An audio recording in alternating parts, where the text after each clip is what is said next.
Hey everybody, thanks for joining me here and thanks for checking out my podcast. Don't forget to subscribe to my YouTube channel and click the notification bell for new episodes. You can also find Shine Without Shame on Spotify and Apple Podcasts. Today my guest is John Adams. John is the co-owner of iChakras and iJuice in Los Altos, California. He owns both businesses with his life partner, Crystal Starr, who was exposed to the world of meditation starting at infancy. John found transcendental meditation about 15 years ago, and he has lived in the Bay Area his entire life. John was raised Catholic, and in his adult life, he began to research the Bible for himself. Thanks for joining me, John. Absolutely. Tiffany, I'm really glad to be here because I know probably this is sort of atypical, but I just want to talk about Tiffany for a minute. Tiffany is one of the most, deep and firm in who she is people that I've ever met. The conversations that we have are always wonderful. And that is 100% why I'm here, because I just wanted to have a moment where we could actually have a deeper conversation, a deeper discussion, because it always leads me somewhere where I'm saying, wow, that was a lot to take introspection and a lot to think about. So I'm definitely happy to be here, Tiffany. Thank you for the kind words. And it's mutual, of course. Just to share with the audience, I hang out with you and your wife quite a bit. I'm at your iChakras, iJuice businesses, and I help out at iChakras sometimes. So I have been so grateful to get to know you and your family over the last few years. And it's really inspiring to be able to have deep conversations with people, like-minded people who aren't afraid to explore, even if we have different ways of looking at things. It's still, I feel like we're always still trying to get to the truth of whatever is on our minds and in our hearts. And I'm always so happy. It lifts me up because I don't get that everywhere. And I don't think it's always common for everybody to have those sorts of conversations on a regular basis. It's really sweet. So thank you. Thanks to you and your wife for befriending me and bringing me into the amazing space that you've created with your health bar and your Oh, meditation okay. healing center. Um, It's amazing. So thank Thank you very you. much. And I was so grateful when you enthusiastically I offered to be a guest. I mean, I floated the idea by you, and I've asked many friends, if they'd be willing to be a guest on the podcast. And of course, they've always been so willing and generous to do it like as a favor to me, not necessarily because they were like itching to do a podcast conversation with me. They've just always been so gracious. But you were not only gracious, but you were like, no, I really want to have this conversation. I think it's going to be it's going to be, it's going to allow us to connect and get to know each other even more and explore some of the ideas we've been talking about. So thank you for not only being willing to, but really truly having an interest in the topic of shame. And, I started this podcast a couple of years ago now, and almost 2 years ago. And I was interested in the idea of looking at shame as something that, in my estimation, gets in our way for the most part in life and really can hold us down and keep us back from feeling joy or living our best lives. And so I wanted to explore this culture, this idea of shame, being shamed, feeling shameful, and talk to people about their own personal journeys and when it comes to dealing with shame or how they've worked through that those experiences, shameful experiences, with whatever depth some people have shared very deep things, and some people have just shared their observations, with their own lives and other people in their lives. But I wanted to talk about shame and promote the idea that for the most part, I don't think it's that useful. I do think that there are aspects of society where shame can be helpful. For example, I've said this many times here, maybe when there's been an egregious crime or some sort of egregious behavior, and there is something, there is a kind of a greater sense of um, addressing someone's behavior because it's affecting other people and maybe even dangerous to other people. So I can see maybe how shame can work temporarily, but I want to promote the idea that really like holding on to shame and living with shame isn't useful in my estimation and in my own personal experience. And then the flip side of the podcast was also exploring the idea of shining without shame. So it's the idea of everyone thinking about who they are in the world and where they want to make their contributions and not feeling badly about shining. And I don't mean ego, of course. I mean just being your best selves, offering your gifts and being okay with that. And if everyone did that, there would be no competition or there would be no reason to like look at somebody and say, oh, well, who are they? Who do they think they are?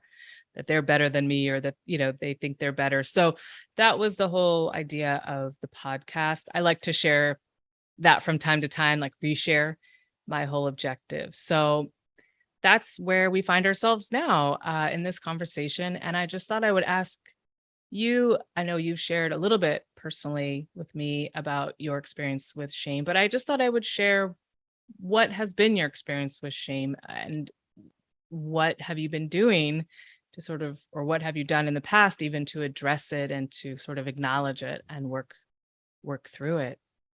Yeah, you actually, I'm glad you chose today to re-describe, because the point where you talked about actually shame being useful in some point where it could become like an egregious, crime or sort of an egregious action towards others, that really connected with a lot of things that I have went through in my life, and we'll get to that more fully eventually. But I grew up with an NPD parent. So for those who don't know, it's narcissistic personality disorder. And that is the feeling of, not ever feeling at blame or fault, that you are blameless and that all other people are kind of what causes things to go wrong in your life. And they're kind of your little projects and toys that you can move around and control. And that is where shame can be useful, because it can help you to kind of see how you affect people. But beyond that, I think that shame doesn't really have an important purpose. It keeps us from being able to do what we want to do and share what it is that we have. And kind of, I know you've asked me a question and I haven't gotten to it yet, but again, going back to something that you said was about how we look at people like, oh, well, who do they think they are? They're better than me. That's the beauty of the world, is that there's going to be people who are better at certain things, and there's going to always be, but we don't view that way. We have our own unique way of showing what it is that we're good at. And maybe we're not technically, statistically the best at it, but the way that we offer it with our language, that we have our own language, our own way to express a certain thing that we were given, that we were born with. And if we let shame cover that up and say, well, other people are better at it, other people know more about it, then who is going to hear our language? There's somebody out there who speaks your language, who speaks all of the things that you have gone through. Exactly. They know you because they are you. And if they hear what you have to give from your point of view about how you've seen shame and how you've dealt with it and how you've overcome it, they're going to see it and be inspired, where they could have seen Tony Robbins and all of these motivational speakers and gone, I didn't connect. But then you said it and they went, hey, I understand that, because we speak the same language. And that's what I love, that I've come to realize. And I'm so happy that you introduced me to all of that, because that was, it really inspired, again, a very deep thought. And I'll probably take this and introspect more into it after this. So to get to your question, what have I dealt with shame? Growing up Catholic, I think, and if you have Catholic viewers, they're gonna go like, yeah, like that was just what you were raised in. You were raised with shame immediately. If there wasn't a specific memory that I could say, when did I learn what shame was? It was something you were born into as in a Catholic family. You were always kind of to understand that you weren't really worthy in church, that you weren't really worthy at home, that everything was a sin, that everything we did was a sin, that you were just trying to get by. And it really affected me my whole life. I went to Catholic church till I was in my mid-20s. And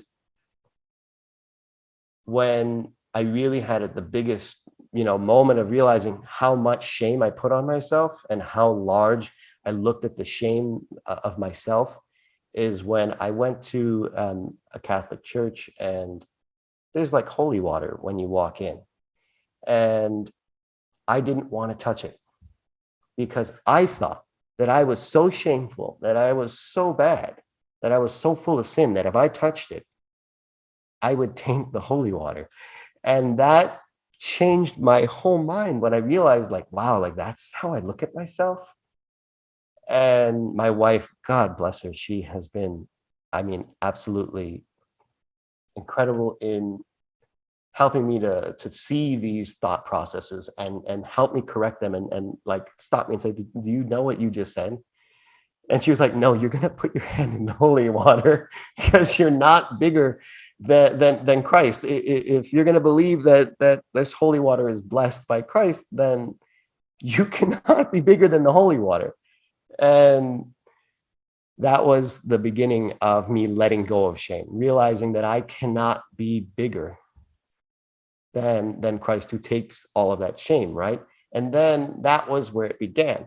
And then it was, look at how many people can hear your story if you're just willing to not doubt yourself so much. So to answer your question, in short, shame was something I dealt with until I was, just maybe 6-7 years ago was where I really realized how much I was still holding on to. Oh, wow. I so appreciate you being open. And I also can relate. I was raised Catholic also. I'm not a practicing Catholic anymore, although I have very strong faith and believe in God. But I recognize some of what you said in terms of that feeling of not being worthy, but it's that it was a mess. It wasn't something that was inherent in my belief, my like internal belief. It was more of like a message I was picking up on, although it wasn't really explicit the way I perceived it. So I, to me, that just speaks to the power of authority, of the words of authority. Also,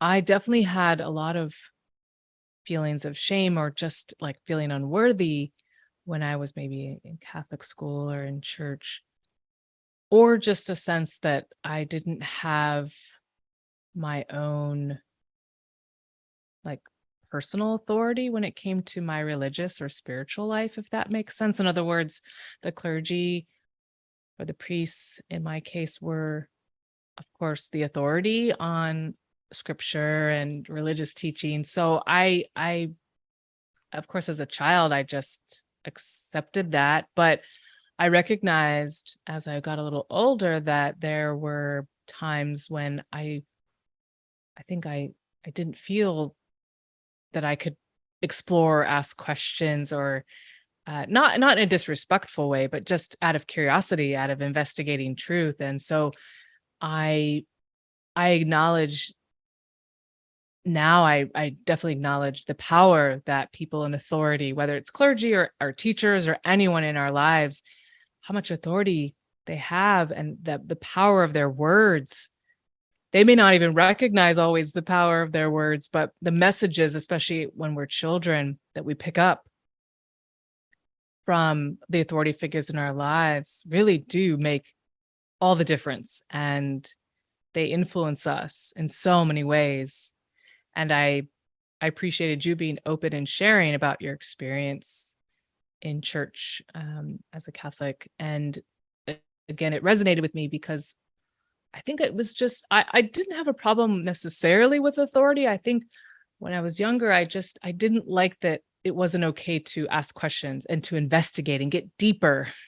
It was, I always felt like there was a like invisible barrier when I would start to ask questions like this, like, nope, got a little too far. Or that's not the question kind of question you should be asking. That was just my experience. I'm not suggesting that every person who's Catholic has that experience, but I do relate to what you're saying.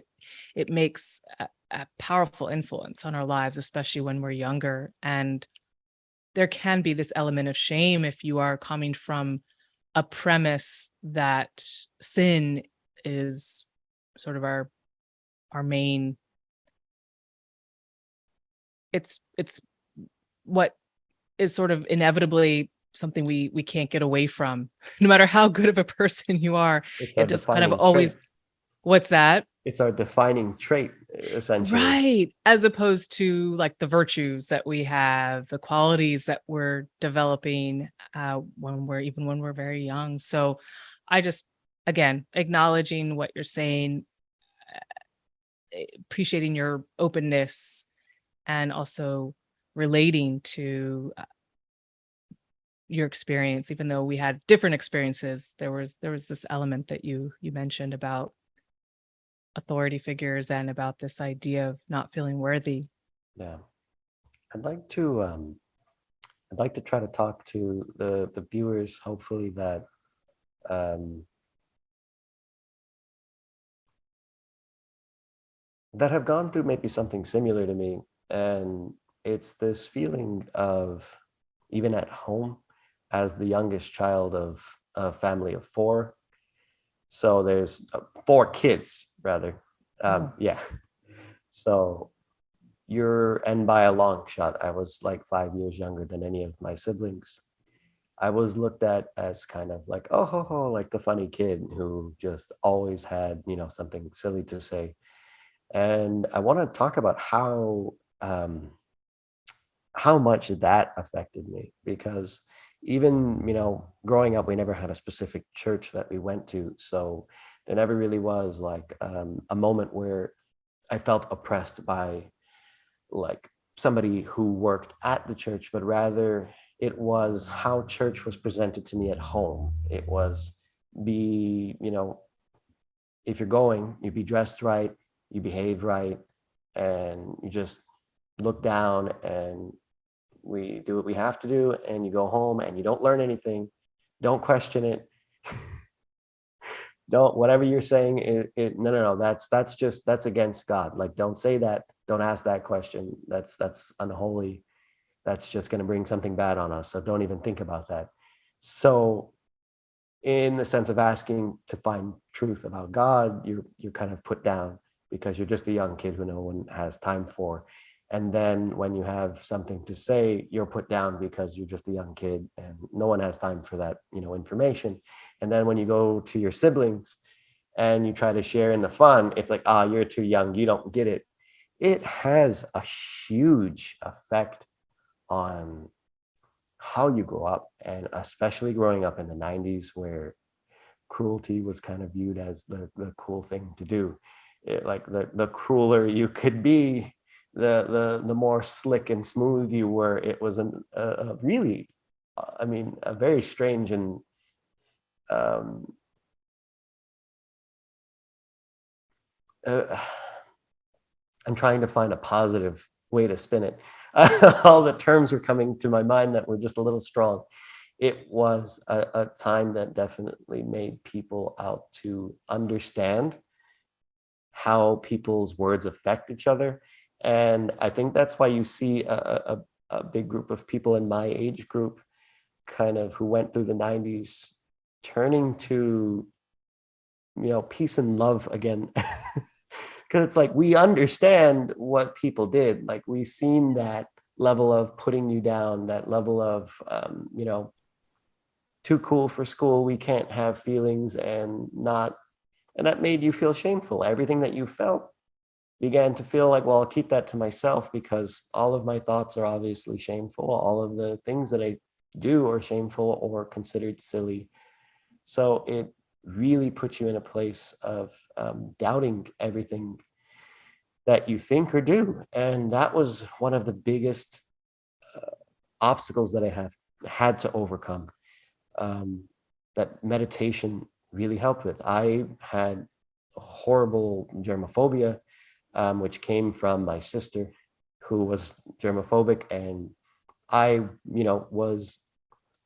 It's such a hard thing to describe in such a few words how the dynamic works, and I don't want to confuse the listener too much, but um, when you're raised in a family with an NPD parent, they create the pinnacle child, and then the forgotten child, and the one that'll never live up, that you're always compared to the pinnacle. And I was that one that never could live up. So whenever you would see the pinnacle child do something, you wanted to imitate that. So I became germophobic because that's just what I thought I needed to do. And I was severely introverted because I had no trust in anything that I had to say, to the point of, I think I was telling you before, Tiffany, that I wouldn't order my own food at a restaurant. I would have someone order for me because I didn't want to speak to the waiter because it made me nervous. When I found meditation, it helped me to understand that these things aren't normal. It helped me to realize that when I was calm and when I was meditating, that I could see where these negative patterns are affecting me and how they started to affect my physical body. Psoriasis and all of these different, stress related things started to happen to my physical body. My throat would start to swell up when I would eat. I mean, so many different things, that this stress that we carry with us, this shame that we carry with us, that we're not good enough, this weight of, not knowing what we say and how to be perceived, it was crushing, right? It was affecting my body, affecting everything. And honestly, I can say that it followed me through most of my life. Even with meditation, I was able to function. I was able to see the patterns and say, okay, that's wrong, but it's still there.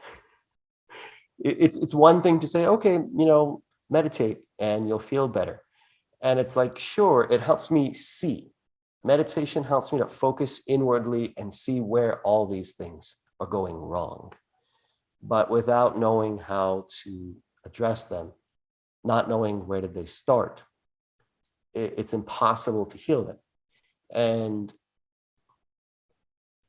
again, going back to having an NPD parent and dealing with shame and feeling unworthy, because to go a little deeper, and I'm sorry that I might be rambling at this point, and you could interrupt at any point if I'm not making sense. An NPD parent essentially will be domineering. They see you as an object, and their main goal is to collect people as collectible toys that they maneuver and they manipulate. Now, if you're not familiar with NPD, people with NPD are incredibly charming. So when someone from the outside views them, they see them as this sweet or so charming and sharp. How could you possibly ever say these things? And I know a lot of people who have gone through it with, outside of my family, that have had dealt with it, and it's always the same.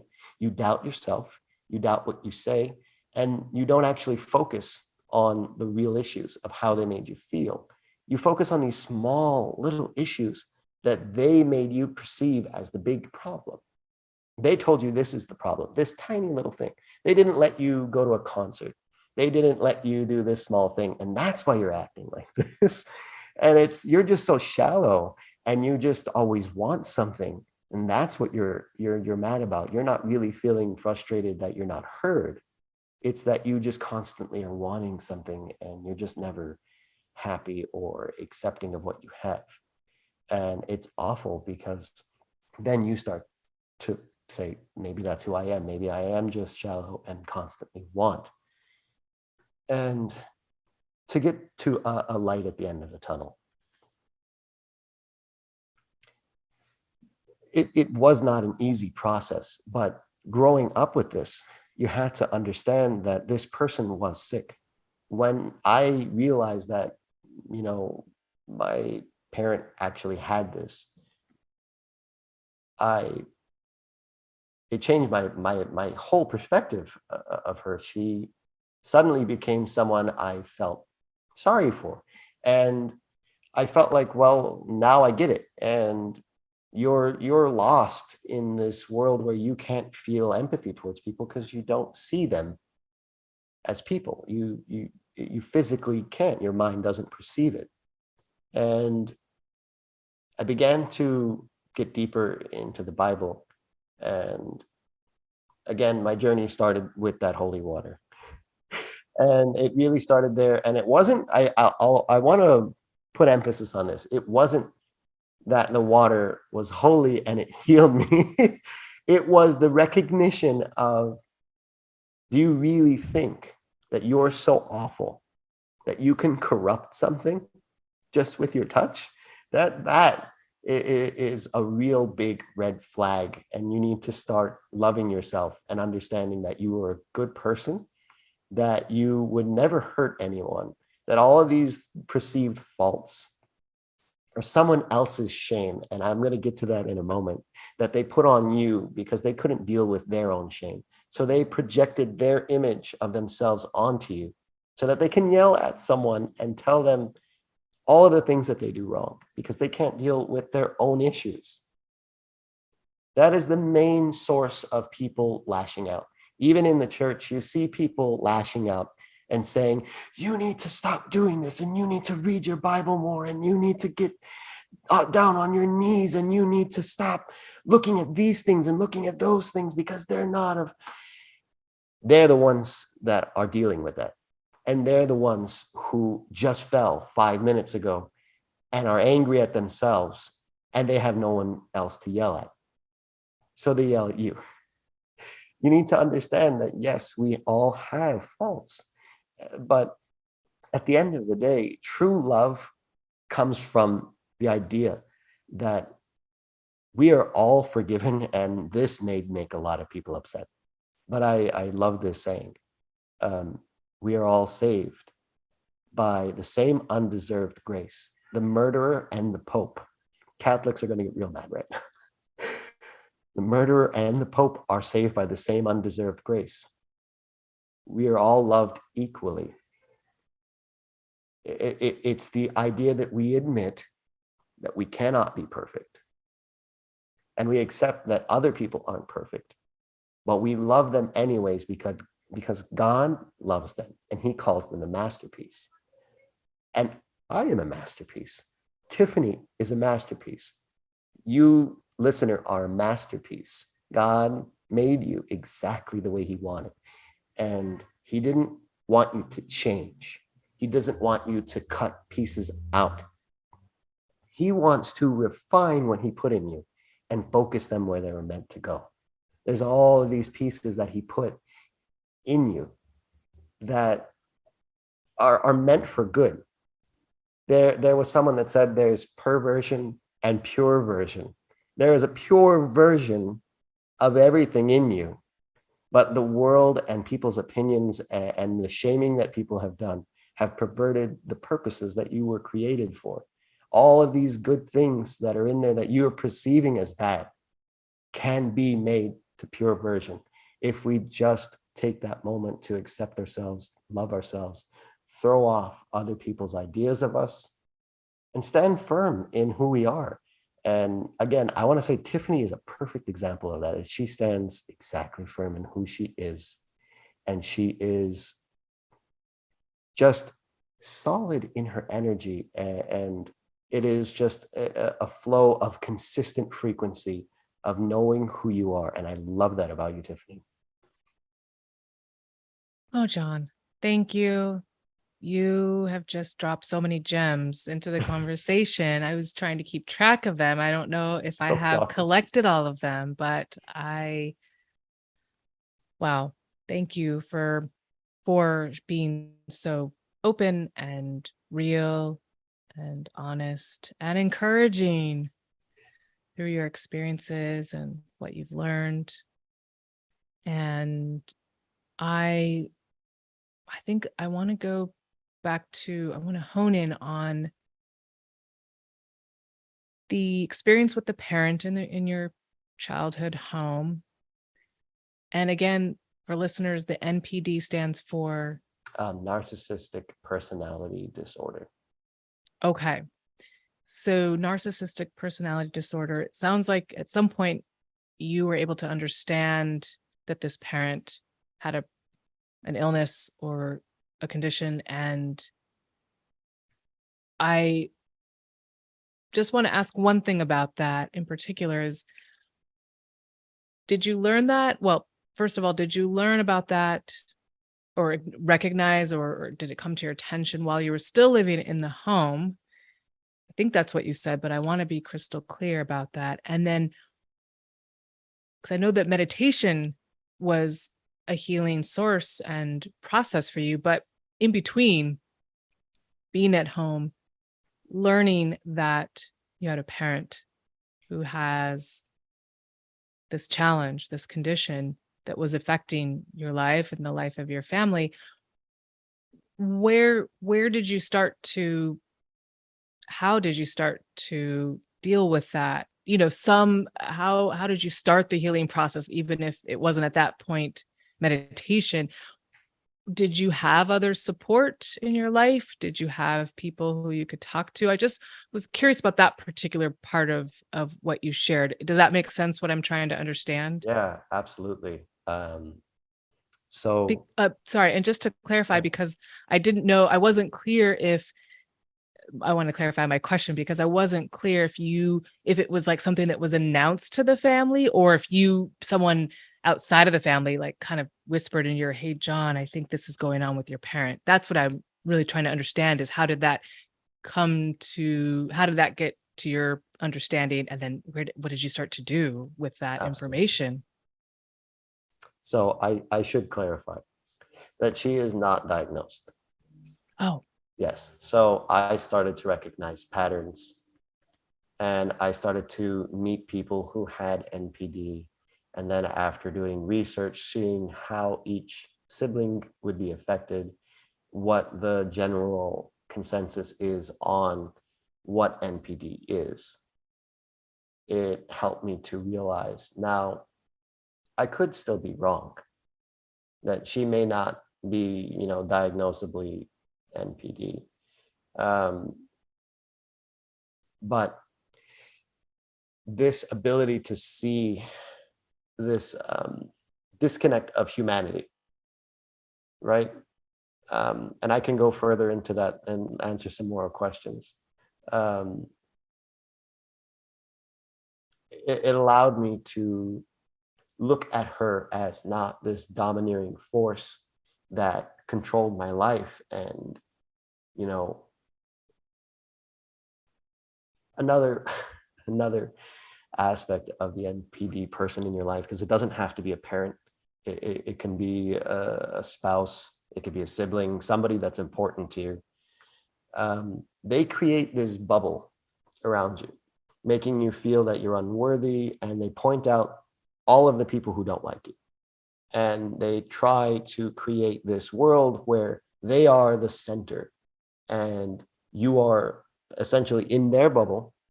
And without them, you're going to be out in the world where everyone hates you, essentially, where there's not a person in this world who would care for you other than me. So I didn't recognize this until much later in life. After I was married and I had my first child, Bobby, who was a huge blessing. He came right after my father passed away. And I just knew that I did not want him to be around that energy. I didn't know what to call it, but I can recognize the patterns of building you up in this safe, kind of, hey, stay right here. This is where you're safe. And then pulling the rug out from underneath you and saying, well, that's what you get for not agreeing with everything I say. And another big aspect of this relationship, this dynamic, is that they create this idea that all of your ideas are going to lead you somewhere that's going to ruin you, and that everything that you do for yourself is selfish, and that why aren't you doing that for me? I don't understand. How can you be so selfish? It's a lot to deal with, and I hope that at least one viewer, if one person who's dealing with this hears this, could understand that it's not you. It's something that they're suffering. And so to get back on track, when did I deal with it? Honestly, there wasn't a surefire way to deal with it. I've tried many different things before I realized what it was. I tried disconnecting. I tried putting up, boundaries while still being in her life. And then when Bobby was born, and they just started to kind of repeat the same patterns of, this was really where I kind of drew the line, is that she essentially threatened pulling herself away, her presence away from my son, as a threat to him. Like, well, then he's not going to get to know his grandmother and all of his cousins and all of these children that you're getting him used to being around. We're going to take his support group away from him. And that's exactly where my mind clicked. And I went, you did this to me my whole life. I'm not exposing my son to that. And that was extremely hard. It wasn't easy. It was a heartache, because you're taught that this is the only place that you're loved. But truthfully, this is the place where you're made to feel ashamed of yourself. So you pull away and you try to create another life for yourself. You try to say, well, I'm going to distance myself. And I don't know how intense this goes for other people. I've never really heard about this intensity going, for most NPD people. But my particular case that I went through is that she would reach out to new people that I had made connections with, and essentially started to yell at them, curse at them, and tell them, who gives you the right to deal with my son and know what my grandson is doing when I don't? My mother-in-law, my friends, she would get someone's number through a number, and she would find out who it is that I'm hanging out with and she would find out who it was, and she would give them a call. And she would essentially alienate me from these people, because they're like, I like you, but I don't want to be talked to like that again. And it was extremely difficult. I mean, the alienation that you feel is intense, but I'll tell you where I started to heal is that when I realized that God allows everything to happen for a reason, right? What really shifted my brain and really filled me up was that no matter how alone I got, God never left my side. No matter how many people were taken away, God was always there. He was always comforting me. And I can't remember the exact moment or time or someone helped me to get to this realization. But the realization that all of these people that got taken out of my life and this kind of lonely place that I found myself in where I was isolated is when I said, you wanted me to only have you, God. God, you wanted me so much that you didn't want me to go to someone else. You knew who I am. You knew that I can be codependent, that when I see someone who is higher up than me, when I see someone who is older, I will lean on them. I will put all of my trust in them because that's how I was taught. I was taught my whole life to lean on that parent. They were the only source of how I can order my food. There was no way to get any of my needs out there without someone to communicate for me. And this ties in so beautifully with the Bible. She kind of was like my way to God. She was my way to food. She was everything. She was my high priest, essentially. She put herself that high. And God said, no, I don't want anyone for you to fall back into those patterns. I'm not going to put anyone back into your life until you understand that you can stand on your own 2 feet, that you're strong, that you can be independent, and that I'm asking you not to just be okay. I'm asking you to be a pillar. I'm asking you to be the head of a household. You have a son now. Now you have 2 sons. And if you allow me to do it, I'm going to grow your family. And I'm going to say there's going to be more beautiful people in your life that can lean on you and that you can lean on. But I need to see that you can stand on your own 2 feet and know that you're mine and no one else's. I am yours and you are mine. And that was just beautiful. It changed my entire outlook on so many things. It drove away loneliness. I mean, it was like, oh, well, that makes sense, God. I'm sorry. I see what you were trying to do. And it's not that it was an easy process, but I fought it for so long. You could say, well, how can a loving God leave you to be lonely for so many years and suffer? It wasn't because God wasn't trying to show me that. He was constantly trying to show me I'm loved and I'm here for you. But I kept saying, I like my old pattern of leaning on someone and having someone, just for sake of an analogy, order my food. I'll have somebody else order it. I don't want to be the one in front. So I'll lean on someone and put someone else in front and just kind of poke my head out from the back saying, yeah, I'm here too. But eventually, God wanted me to say, look, you're valid. You are built as a masterpiece. And I don't want you to have to hide behind someone else. I want you to shine without shame. So I hope I answered your questions. I kind of got lost on a tangent there. No, it all connected. It all connected, John. And again, thank you for sharing, being open, and again, wanting to share because you want others to feel that they're not alone, and also maybe help them understand circumstances that maybe they're not yet clear about in their lives. This is a very useful, rich conversation.